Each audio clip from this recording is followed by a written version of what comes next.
Assalamualaikum warahmatullahi wabarakatuh. Jumpa lagi di Radio Jurig.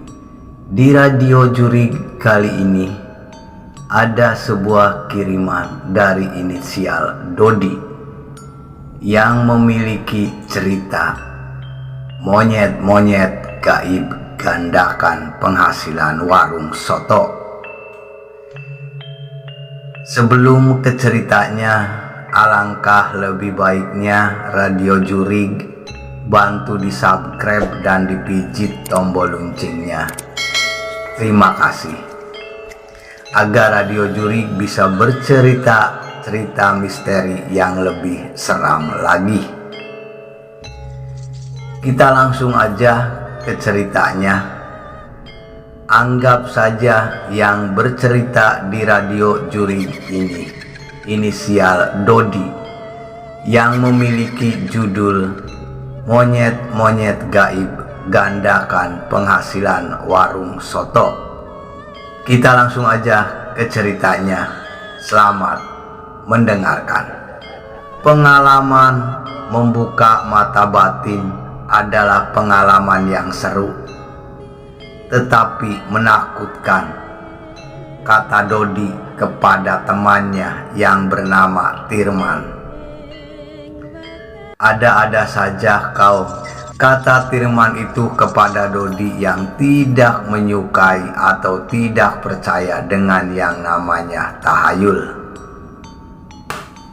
Aku tidak percaya semua itu tahayul, kata Tirman kepada Dodi sambil tertawa. Hahaha, ada-ada saja kau Dodi.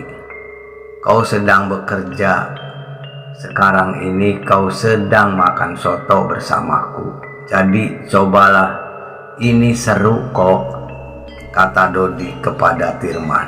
Alah, paling tak akan berpengaruh apa-apa padaku, kata Tirman kepada Dodi. Dodi kemudian menyuruh memejamkan mata Tirman dan memegangi tangan Tirman. Ia meminta sahabat karibnya itu untuk memejamkan matanya juga. Meski dengan wajah yang mengecewakan dan tidak percaya, tetapi Tirman tetap mengikuti arahan Dodi. Malam itu Tirman dan Dodi sedang makan soto bersama di sebuah warung soto paling terkenal di sebuah kota di Jawa Barat. Rasanya begitu magis sehingga bisa membuat orang-orang akan ketagihan dan kembali ke warung soto tersebut. Namun anehnya warung soto tersebut selalu sepi.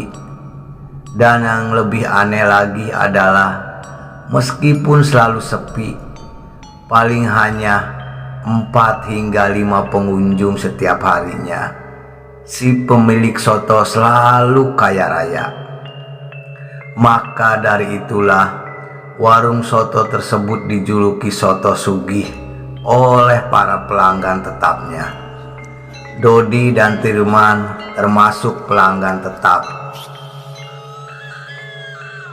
Katanya justru warung sepi tetapi punya rasa yang enak adalah perpaduan yang baik. Soto sugih saja tak banyak orang. Harganya murah tetapi rasanya tetap enak, kata Dodi kala mengajak Tirman berangkat untuk menuju ke warung soto tersebut. Kembali ke soal pembuka mata batin, Dodi masih terus merapalkan mantra-mantra yang tak begitu jelas terdengar, sedangkan Tirman yang tak percaya tahayul itu masih memejamkan mata mengikuti aturan sahabatnya. Kira-kira 10 menit Dodi membacakan mantranya hingga ia meminta Tirman membuka matanya perlahan. Dengan senyum sinis yang mengejek, Tirman membuka matanya sambari berkata, Kalau tak terjadi apapun berarti benar-benar tahayul itu, kata Tirman kepada Dodi. Sudah, buka saja matamu, nanti juga kau akan melihat sesuatu, kata Dodi kepada Tirman. Kisah pesugihan monyet gaib yang gandakan penghasilan warung soto. Ketika mulai membuka mata, betapa kagetnya Tirman ketika melihat warung soto yang selama ini sedang ia kunjungi tampak aneh dan tak wajar. Ia bahkan bisa berkata Tirman tidak bisa berkata sedikit pun melihat fenomena itu. Bulu kudukunya merinding, mulutnya menganga, matanya melotot dan tak berkedip sekalipun. Ia melototi atap warung dengan seksama, seakan mengawasi dari sudut ke sudut lainnya. Sialan, apa ini Dodi? Kau bukan sedang menghipnotisku, bukan? Kata Tirman kepada Dodi. Tirman kalang kabut. Ia kaget, takut dan penasaran. Apa yang terjadi kemarin malam setelah melihat kawanan monyet yang tiba-tiba muncul dan menguasai langit-langit warung soto yang ia kunjungi tempo hari. Ia tak ingat apa-apa lagi. Akhirnya Tirman pun pingsan. Sahabat Dodi itu mungkin karena terlalu kaget setelah melihat sekawanan monyet gaib yang dipelihara oleh si pemilik soto sugih tersebut. Benarkah itu, Dod? Sungguh kali pertama ini aku mengalaminya. Benarkah apa yang kau katakan itu, Dod? Dodi pun kemudian menjelaskan pengalaman Tirman sehari lalu saat makan di warung soto sugih bersamanya. Apa yang terjadi di balik itu dan apa maksud si pemilik warung pemelihara monyet mistis itu di warungnya. Kata Tirman, pemilik warung soto itu sengaja menanam monyet-monyet gaib di atap warungnya sebagai jimat pesugihan untuk menggandakan penghasilannya. Hal itu hampir mirip dengan penglaris, kata Dodi kepada Tirman. Namun ajian monyet sugih tidak membuat warung menjadi ramai dan dicintai pengunjung, melainkan hanya untuk menggandakan penghasilan yang didapatkan oleh si pemilik warung. Nah, monyet-monyet yang bergelantungan di langit-langit warung yang kau lihat itu adalah monyet-monyet gaib, Tirman. Si pemilik sengaja memeliharanya untuk menggandakan penghasilannya. Lalu apa nasib kita yang telah memakan soto buatan mereka? Kata Tirman kepada Dodi. Santai saja, tak akan terjadi apa-apa pada kita. Tak ada yang aneh dengan sotonya si pemilik. Tak memanipulasi masakannya sama sekali. Ia hanya menaruh demit pesugihan di sana, di warungnya. Syukurlah kalau begitu. Dod, tapi bagaimana kau bisa tahu ini semua, Dodi? Kata Tirman. Hahaha, kata Dodi sambil tertawa. Akhirnya kau penasaran juga ya, Tirman?